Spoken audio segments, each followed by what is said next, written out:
eh, kita dapat tema komunitas yang memberkati ya.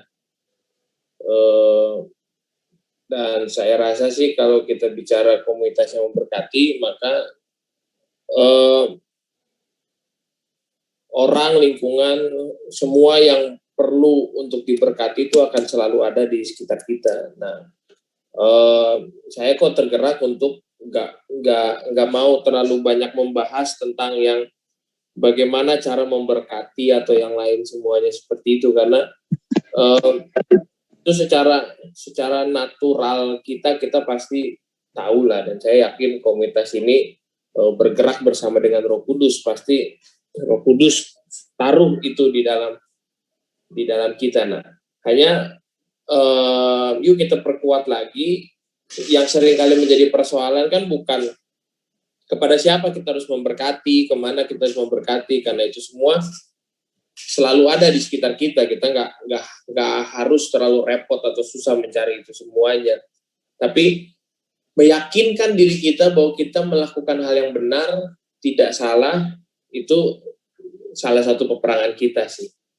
Karena pasti isunya kan kita terpikir benar atau enggak, siap atau tidak saya, atau selalu musuh dari memberkati adalah rasa kurang dari diri sendiri.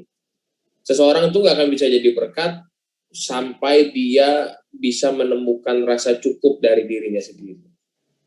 Kalau dia belum bisa berpikir, merasa bahwa saya ini cukup, saya ini sudah diberkati, saya sudah selesai dengan diri saya, maka dia akan mengalami kesulitan untuk memberkati orang yang lain. Nah, jadi kita mau perkuat dari sisi itu.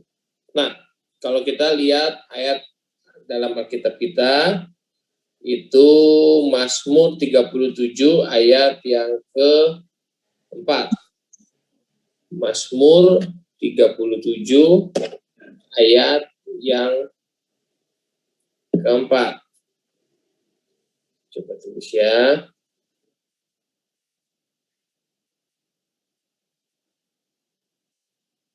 Bunyinya, bergembiralah karena Tuhan, sebab Dia akan memberikan kepadamu apa yang diinginkan hatimu. Bergembiralah karena Tuhan, sebab Dia akan memberikan kepadamu, ayat ke-4. Dia akan memberikan kepadamu apa yang diinginkan hatimu. Nah, Alkitab di sini memberikan sebuah kejelasan yang dimana dikatakan di situ apa yang diinginkan, keinginan. Ini ternyata diberikan loh oleh Tuhan gitu ya. Keinginan, kalau kita bicara keinginan itu berarti apa sih keinginan itu? Keinginan satu kan sebetulnya tidak dibutuhkan. Setuju nggak? Keinginan itu tidak dibutuhkan. Nah, kalau Tuhan menyediakan kepada kita apa yang tidak kita butuhkan, kan berarti apalagi apa yang kita butuhkan disediakan sama Tuhan itu. Tidak dibutuhkan, terus tidak penting.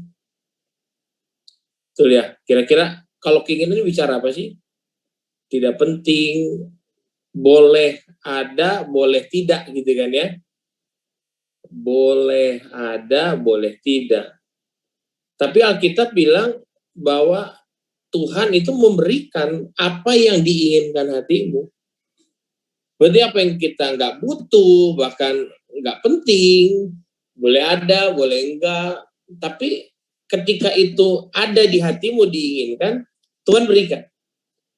Keren banget ya ayat ini ya.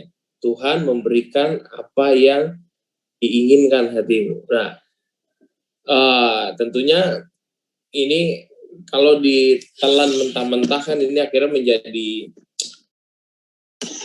hal yang maka semua orang mengejar hal ini gitu kan ya. Nah, tapi ingat sekali lagi baca Alkitab kita harus lengkap bahwa ternyata ini adalah hasil. Nah, untuk mencapai hasil ini kita harus bisa melihat secara utuh, di mana kita berkata bergembiralah karena Tuhan. Nah,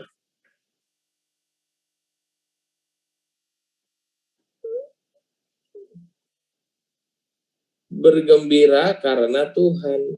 Ini harus menjadi awal dulu.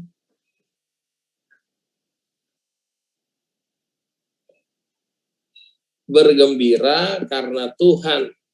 Maka kita berkata, Ia akan memberikan kepadamu apa yang diinginkan hatimu. Nah, sekarang gini, orang yang bergembira karena Tuhan, kira-kira itu orang yang seperti apa sih? Coba kita renungkan ya. Kebanyakan kita kan langsung kita berkata, wah, enak lah ya, apa yang diinginkan hati dikasih, apa yang diinginkan. Langsung kita pakai ayat ini buat, waduh, ayat ini mujizat, percaya. Bukan persoalan itu, tapi kita harus mulai dari sini. Bergembiralah karena Tuhan. Nah, Tuhan tuh ada buat beberapa orang sampai ini betul-betul diberikan bahwa apa yang dia inginkan dikasih, tapi orang-orang sudah melewati fase dasar ini, bergembira karena Tuhan. Dia memang udah puasnya sama Tuhan gitu kan. Kepuasan dia adalah Tuhan.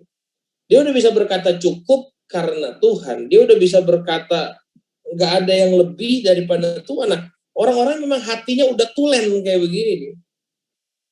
Hatinya udah bisa bagus jadi kayak begini. Maka Tuhan tahu mereka dikasih apa aja tetap bergembiranya karena Tuhan. Nah, cara ngeceknya bagaimana gitu kan? Saya ini udah bergembira karena Tuhan atau belum gitu kan ya? Ternyata itu bisa ada latihannya. Latihannya adalah gini, coba lihat semua yang ada dalam kehidupan kita, semua yang materi, semua. Dan coba kita renungkan, kita bisa dapetin cerita tentang Tuhan nggak di dalamnya?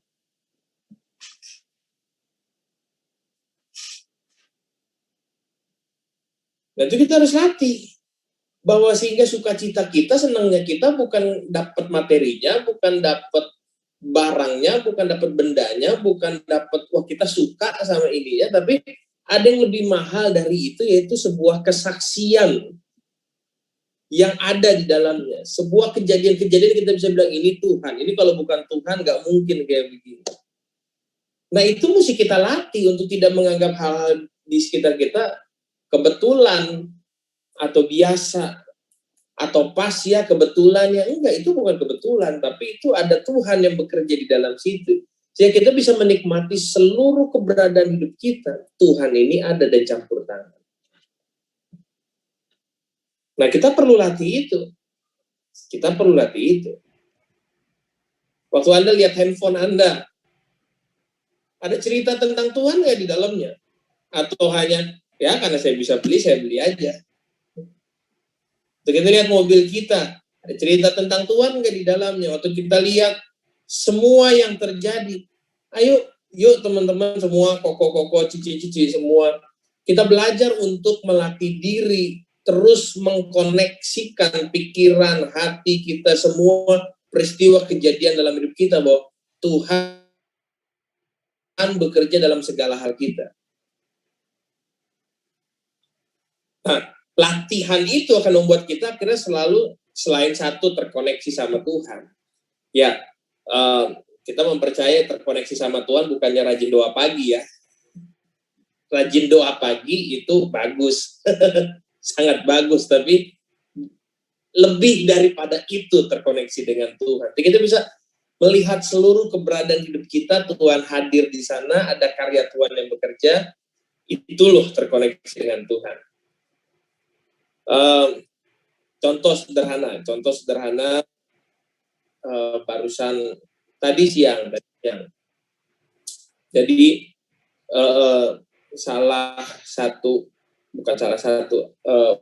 bulan Mei ini anak kami akan ada yang menikah. Tunggu. Ini suaranya bagus ya nih? Jelas ya? Bagus, jelas. Oke ya, oke. Nah, bulan Mei ini tanggal 1 ada anak kami yang akan menikah. kemudian anak ini suka banget sama ada saya punya jas satu gitu. Dan akhirnya yaudah saya kasih buat dia, buat nanti acara weddingnya dia, tapi celananya hilang. Nah, karena celananya hilang, kita perlu ke Jakarta untuk bikin celananya yang warnanya sama. Dan jas ini saya dapat itu mungkin 2 tahun yang lalu.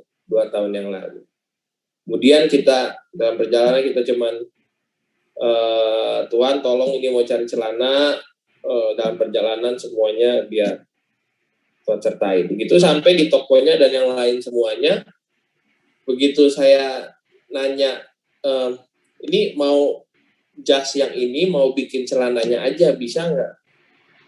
Orangnya bingung, terus kemudian dia coba cari-cari bahannya, bahan celananya ketemu ada. Dan orangnya cuma bilang begini, waduh Pak, beruntung sekali, ini harusnya udah nggak ada, tapi ternyata masih kesimpan, nggak keluar bahan ini, dan ini bahan sisa dari yang terakhir saya bikin. Sampai bosnya juga bilang, nggak ada, bahan itu udah habis. Karena bilang, enggak, ini masih ada keselip. Wah, pas. Sekarang kita mau bilang itu pas, mau bilang itu kebetulan, atau kita mau bilang bahwa Tuhan sudah menyiapkan bahwa ada sesuatu juga yang Tuhan udah bekerja. Kalau seandainya itu bahan gak ada sisa nyempil di situ, wah, gak tahu lagi kita mau cari kemana apa. Karena warnanya bukan warna yang umum. Gitu. Nah, itu salah satunya, dan yang lain, dan yang lain, dan yang lain semuanya. Kita harus bisa belajar untuk bisa melihat bahwa, wah, luar biasa Tuhan ya, luar biasa Roh Kudus ya. Pas kita ke Jakarta, pas bahannya masih tersisa, cuman bisa muat satu setel celana itu dan yang lain. Nah, kita harus latih seperti itu. Bergembira karena Tuhan. Sehingga kalaupun nanti Tuhan kasih kepada kita semua yang keinginan kita, yang artinya kita nggak butuh, nggak penting, boleh ada, boleh enggak, itu nggak akan pernah bisa mengubah kemurnian hati kita, karena kita akan tetap bergembira karena Tuhan. Nah, yang ini nggak bisa dipalsukan. Ini bukan persoalan di mulut, soalnya Tuhan itu melihat hati. Jadi nggak lantas karena kita rajin bilang, oh terima kasih Tuhan Yesus, terima kasih Tuhan Yesus, berarti yang di hati kita seperti itu. Nah, Tuhan melihat hati, yang ini nggak bisa dipalsukan. Ini betul-betul harus perkara kita dengan Tuhan. Latihannya bisa. Seperti yang tadi saya sampaikan, yuk coba kita ambil waktu belajar melihat sesuatu dan mulai merenungkan asal-usul barang itu, dan mulai menemukan bahwa oh iya ternyata ada Tuhan bekerja lewat ini. Semua hal dalam kehidupan kita, berkat-berkat Tuhan yang kita terima, kenikmatan-kenikmatan yang kita bisa nikmati dalam kehidupan kita. Coba belajar menemukan bahwa Tuhan ada di balik semuanya itu juga. Jadi bukan hebat kita, bukan kuatnya kita buat yang lain. Nah, sampai sisi ini, aman nggak? Aman. Aman? Oke, kita lanjut berarti ya. Kita lanjut ya. Nah, kemudian yang kedua itu ada di dalam Keluaran 33 ayat yang ke-17. Keluaran 33 ayat yang ke-17. Di mana akhirnya Tuhan berkata kepada Musa, juga hal yang telah kau katakan ini akan kulakukan. Coba lihat. Yang kita ini, yang Tuhan siapkan tuh ada di titik ini. Juga hal yang telah kau katakan ini akan kulakukan. Ini direkam nggak? Ya, direkam. Ya. Hal yang telah kau katakan ini akan kulakukan. Seringkali kadang kita berpikir untuk membuat Tuhan melakukan sesuatu itu kita harus berdoa dulu, berpuasa dulu, bersemedi dulu, dan yang lain. Itu nggak salah. Nggak salah sekali lagi. Lakukan itu bagi yang suka melakukannya terus. Tapi apa yang Tuhan bilang tuh gini, bahkan kamu ngomong aja, aku buat gitu. Tanpa melalui proses puasa 40 hari, 40 malam dan yang lain semua. Apa yang kamu ngomong akan kulakukan. Karena kan sekali lagi Tuhan itu koneksinya dengan hati kan. Setiap kali Tuhan mereview sesuatu, Tuhan memeriksa sesuatu yang dia lihat itu hati. Nah, ketika hati orang itu udah cocok dengan hatinya Tuhan, ini yang Tuhan bilang, yang telah kau katakan akan kulakukan. Ngomong aja dibuat. Teman-teman, saya bisa menceritakan banyak perkara di mana saya pada akhirnya sudah sama sekali kalau kita hitung tahun, mungkin 2 tahun, hampir 3 tahun, saya udah sama sekali tidak pernah berdoa Tuhan berkati diri saya, udah enggak. Tapi saya bisa melihat hal-hal yang pribadi kayak Mazmur tadi yang saya nggak butuh, nggak penting, boleh ada, boleh nggak. Kadang-kadang saya cuma ngomong, nyeletuk, bercanda, tapi Tuhan kasih. Sampai kadang-kadang jadi kayak kita mesti agak hati-hati kalau ngomong gitu ya, karena Tuhan kasih gitu dia. Nah, Alkitab berkata begini, kepada Musa Tuhan berkata, apa yang kamu katakan akan kulakukan, karena, nah sekali lagi ya, sama kayak Mazmur yang tadi itu, karena engkau telah mendapat kasih karunia di hadapanku dan aku mengenal engkau. Jadi bisa sampai di titik itu karena persoalan dua. Satu, kasih karunia Tuhan dan pengenalan akan Tuhan. Kasih karunia Tuhan dan Tuhan mengenal kita. Tuhan berkata jelas, Musa dapat kasih karunia Tuhan dan Musa dikenal oleh Tuhan. Mendapat kasih karunia dan dikenal oleh Tuhan. Berarti kan dua hal ini harus kita pikirkan kan. Bagaimana caranya nih mendapat kasih karunia Tuhan dan dikenal oleh Tuhan. Kira-kira gimana caranya? Rajin kebaktian, rajin doa pagi, rajin doa puasa. Itu bagus semuanya, saya nggak bilang itu salah. Teruslah rajin melakukan itu bagus semuanya. Tapi kita lihat aja di Alkitab bicara apa. Nah, itu ternyata jawabannya ada di ayat yang ke-16. Ayat ke-16, di mana ayat yang ke-16 itu muncul dengan pertanyaan Musa kepada Tuhan. Dari manakah gerangan akan diketahui bahwa aku telah mendapat kasih karunia di hadapanmu? Jadi Musa lagi nanya, Tuhan, dari mana bisa diketahui aku ini bisa dapat kasih karunia dari hadapanmu? Nah, ternyata cara Musa menjawab, itulah yang sebetulnya kuncinya dia. Di mana cara Musa bertanya pun itu menjadi kunci dia mendapat kasih karunia dan dikenal Tuhan. Dikatakan gini, dari manakah gerangan akan diketahui bahwa aku telah mendapat kasih karunia di hadapanmu, yakni aku dengan umatmu ini. Bukankah karena engkau berjalan bersama-sama dengan kami, sehingga aku dengan umatmu ini dibedakan dari segala bangsa yang ada di muka bumi. Musa berpikir, bukankah karena engkau berjalan di hadapan kami, Tuhan? Ternyata bukan itu kuncinya. Kuncinya adalah ini, di mana Musa berkata, yakni aku dengan umatmu ini. Orang lain yang Tuhan izinkan menjadi beban ditempatkan dalam kehidupan kita. Di mana kalimat berikutnya dari Musa muncul dengan kata apa?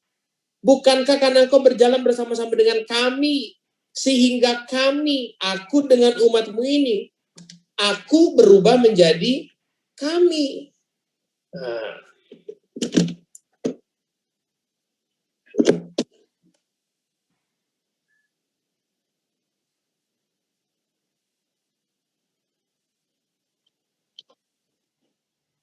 aku harus berubah menjadi kami.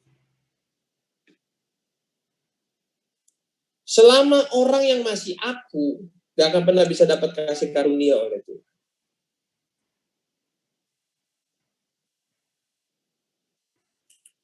Kasih karunia itu didapat ketika kita mau mengubah aku menjadi kami.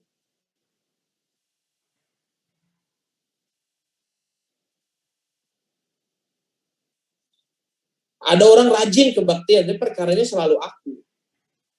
Ada orang rajin doa, perkaranya selalu. Ada orang melakukan sebegitu menyiksa diri, sebegitu struggling. Saya sampai kadang-kadang berdoa, loh Tuhan,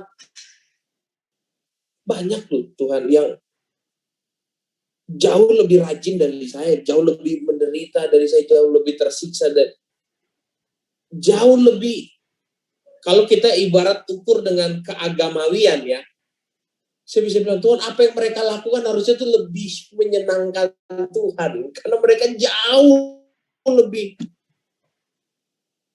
doa paginya jam 4 pagi, waduh, ya Tuhan, saya baca kitab kadang masih nggak disiplin, nggak ini, saya masih bilang, saya kadang masih jadi anak nakalnya Tuhan gitu, tapi kok beda gitu. Saya kadang saya bisa bilang, Tuhan, kalau Tuhan mau ngasih harusnya ke dia, bukan ke saya. Kadang-kala dengan sombongnya saya gitu ya, dengan kesombongan, padahal kita munafik juga, kita sebenarnya senang juga. Saya juga bisa bilang, Tuhan, harusnya Tuhan tolong dia, bukan saya udah terlalu banyak, terlalu enak bahkan begitu. Tapi nggak bisa.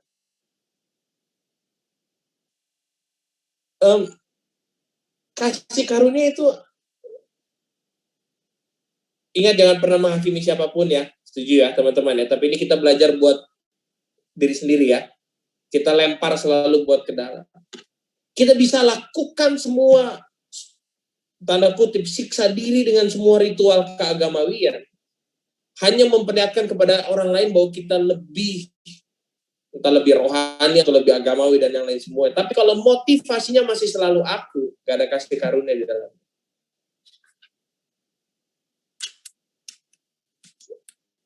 Hanya ketika aku berubah menjadi kami, ada kasih karunia di sana. Kenapa kira-kira? Dunia itu pasti akan ngomong, kalau kamu mikirin orang lain terus, kapan kamu mikirin diri kamu sendiri, gitu nggak? Kalau kamu nolong orang lain terus, kamu dibodoh-bodohin nanti. Kamu dibohongin, dimanfaatin, dan yang lain semuanya. Contoh saya pribadi, banyak orang berkata kepada saya, kamu nggak pernah nabung buat anak kamu nggak terus ini buat orang lain, bagaimana nasib anakmu nanti, dan yang lain semuanya. Sekarang kita bisa temukan jawabannya, kasih karunia Tuhan. Apa-apa yang akhirnya terambil dari kita, terbuang dari kita, dimanfaatkan orang dari kita, melengkapi diri kita ini bukan tugas kita lagi, tapi itu tanggung jawab kita di sorga. Dia akan terus melengkapi kita, sehingga kita cuma bisa melihat, wah kasih karunia Tuhan ya. Harusnya saya sudah lemah, tapi kekuatan Tuhan tetap nyata di dalam saya. Harusnya saya udah rugi, tapi di dalam kelemahanku justru kuasa jadi sempurna.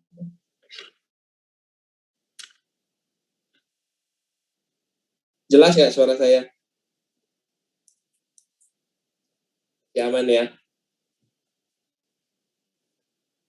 Itulah kenapa Tuhan cari yang seperti ini. Tuhan cari betul-betul yang seperti ini. Beberapa waktu yang lalu saya sharing dengan seseorang dan memaksa saya untuk mengeluarkan satu statement ini yang sebenarnya statement buat kita bercanda-bercanda aja, tapi dia maksa saya untuk mengeluarkan ini, ya sudahlah. Banyak orang lebih suka mendoakan orang lain. Kalau kita tanya sama semua orang Kristen, pasti kita akan menerima jawaban, ya saya suka mendoakan orang lain. Gitu ya, mendoakan orang lain. Karena iya, berdoa itu memang, mendoakan itu memang gratis. Dan kita berkata besar kuasanya.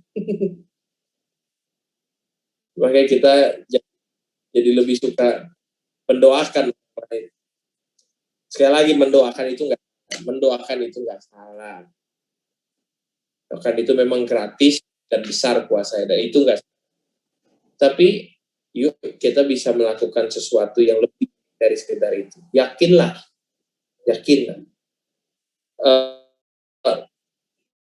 Jadi memberkati orang lain itu sebetulnya bukannya beban yang Tuhan beri buat kita, bukan.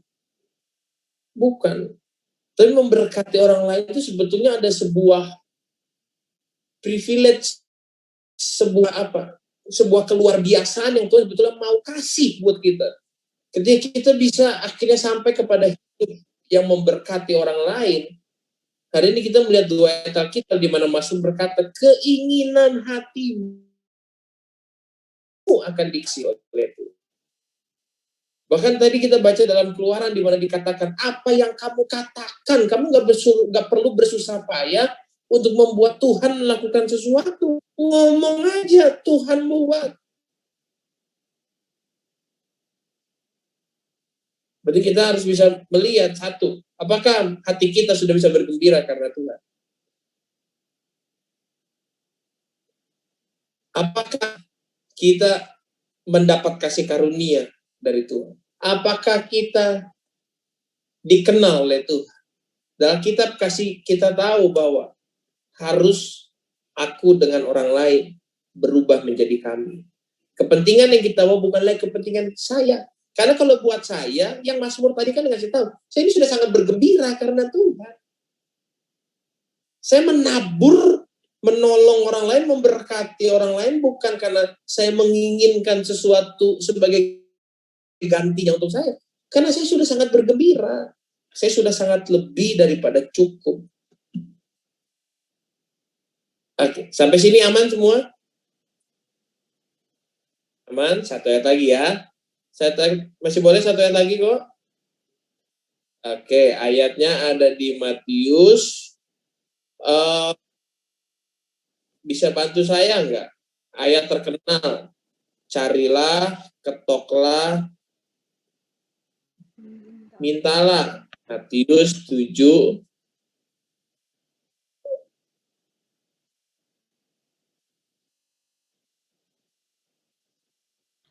Ayat 7.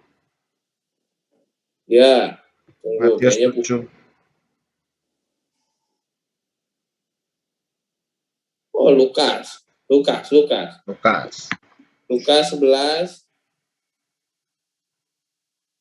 Lukas 11 ayat 9. Nah, ini kan ayat yang banyak. Sudah menjadi mujizat buat banyak orang, juga pada akhirnya banyak orang juga kecewa dengan ayat ini kan. Cari, minta, ketok, maka kamu akan mendapat, pintu akan dibukakan kepadamu, sehingga orang dengan mudahnya memakai ayat ini untuk kepentingan pribadinya. Nah, tapi kalau kita lihat dari ayat 1, kembali lagi ya, kita jangan langsung comot satu ayat lalu kita pakai. Coba lihat mundur dulu gitu. Nah, kalau kita lihat dari ayat 1 memang kan yang itu bicara tentang hal berdoa kan. Hal berdoa. Di mana ayat pertama dikatakan Yesus lagi bicara sama murid-murid. Dia nggak bicara sama orang banyak, dia bicara kepada murid-muridnya. Dia mengajari murid-muridnya berdoa, dibenarkan doanya. Ayat kedua dikatakan, apabila kau berdoa, doalah, Bapa, dikuduskan namamu, datanglah kerajaanmu, berilah kami setiap hari makanan kami yang secukupnya. Selalu permintaan Tuhan yang buat diri sendiri yang secukupnya. Ampunilah kami akan dosa kami, sebab Kami pun mengampuni orang bersalah kepada kami, dan janganlah membawa kami dalam pencobaan, dan yang lain semuanya. Nah, buat diri sendiri udah percayalah Tuhan yang memelihara kehidupan kita secukupnya.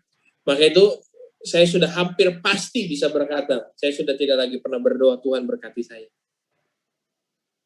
untuk semua hal. Saya selalu setiap kali datang sama Tuhan, saya selalu berkata, Tuhan jadikan saya berkat. Selalu saya berkata, Tuhan apa yang saya punya, semua kepercayaan Tuhan pada saya, biarlah semua jadi berkat. Jadikan saya berkat. Saya cuma minta satu itu, jadikan saya berkat Tuhan. Saya bisa kan, sudah tidak lagi saya pernah berdoa Tuhan berkati saya. Saya selalu berdoa Tuhan jadikan saya berkat. Kalau kita berdoa buat orang lain, kita berkata baru Tuhan berkati dia, berkati ini, berkati. Tapi kalau untuk diri sendiri, langsung berkata Tuhan jadikan saya berkat.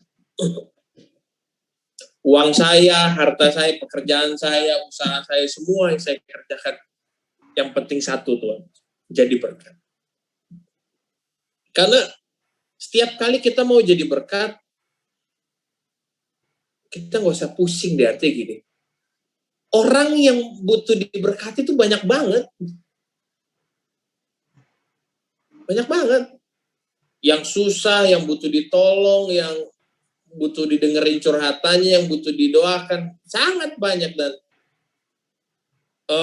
bukan pekerjaan sulit mempertemukan mereka dengan kita. Kalau ada peribahasa, ada gula, ada semut, ya sudah itu. Ada orang yang mau memberkati, maka akan ada orang-orang yang butuh diberkati. Jadi persiapkan aja diri kita untuk jadi berkat. Maka nanti Roh Kudus dengan natural, dengan caranya akan memakai kita sungguh-sungguh maksimal untuk jadi berkat. Nah, kemudian setelah Yesus mengajarkan doa itu, muncul manifestasinya, di mana ada sebuah cerita yang Yesus lontarkan sama mereka. Enggak, manifestasi dari doa tuh ini. Lalu katanya kepada mereka, selesai Yesus ngajarin doa, maka Yesus melontarkan sebuah cerita. Nah, ceritanya itu mulai dari ayat yang kelima, di mana dikatakan, jika seorang di antara kamu pada tengah malam pergi ke rumah seorang sahabatnya dan berkata kepadanya, saudara pinjam aku 3 roti. Jadi ada 2 orang bersahabat.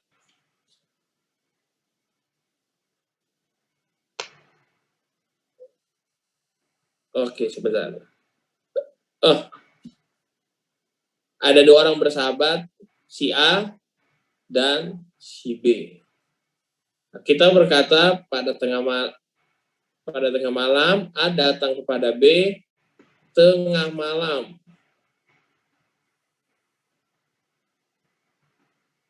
Minta 3 roti. Oke. Tengah malam minta roti. Alasannya apa? Sebab seorang sahabatku yang sedang berada dalam perjalanan singgah ke rumahku dan aku tidak mempunyai apa-apa untuk dihidangkan kepadanya. Alasannya karena di rumahnya si A ada sahabat yang namanya C.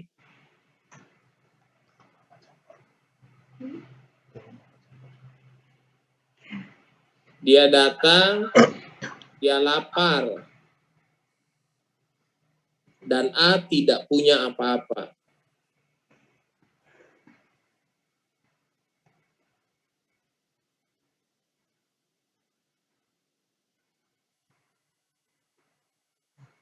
A tidak punya apa-apa. Karena A tidak punya apa-apa, makanya dia datang ke B pada tengah malam untuk minta roti itu. Sampai sini ceritanya terbayang nggak? Nah, ayat ke-7 dikatakan, masakah ia yang ada di dalam rumah itu menjawab, nah, ini yang B. Yang B bisa aja menjawab, jangan mengganggu aku, pintu sudah tertutup, aku dan anak-anakku sudah tidur, aku tidak bisa memberikannya kepada kamu.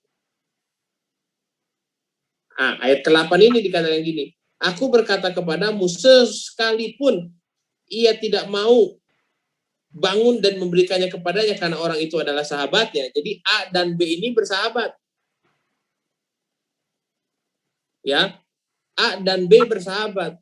Karena mereka bersahabat, maka yang B itu sampai bisa bilang begini, aku nggak akan bangun dan memberikannya kepada kamu, karena aku tahu kamu nggak akan marah. Nah, karena mereka bersahabat, yang A pun, si A ini pun berpikir hal yang sama. Aku bakal ngetok sampai kapanpun, dan aku yakin kamu nggak akan marah karena kamu adalah sahabatku. Mau dikata tengah malam, kamu udah tidur, keluargamu udah tidur, aku ganggu kamu nggak akan marah karena kamu adalah sahabat. Itu. Nah, sehingga Lukas 11 ayat 8 berkata, namun karena sikapnya yang tidak malu itu, ia akan bangun juga dan memberikan kepadanya apa yang diperlukannya. Barulah ayat yang ke-9 ini muncul. Oleh karena itu, aku berkata kepadamu, mintalah, maka akan diberikan kepadamu, carilah, maka kamu akan mendapat, ketoklah maka pintu akan dibukakan bagimu.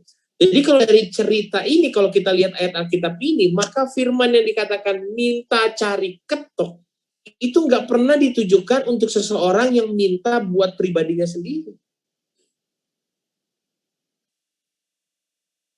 Motif dibalik dia meminta, mencari, dan mengetok adalah dia tidak tahu malu meminta tolong kepada sahabatnya itu untuk seseorang yang ada di belakangnya dia. Yang ada di rumahnya dia dalam keadaan lapar, dan dia nggak punya apa-apa. Cocok ya sama yang Keluaran tadi ya. Di mana Musa berkata, aku dengan umatmu ini, aku dengan orang lain yang Tuhan taruhkan dalam kehidupanku. Nah, di dalam kitab Lukas ini juga sama. Jadi satu kebenaran yang kita bisa tahu sekarang adalah tidak punya apa-apa bukan alasan untuk tidak jadi berkat.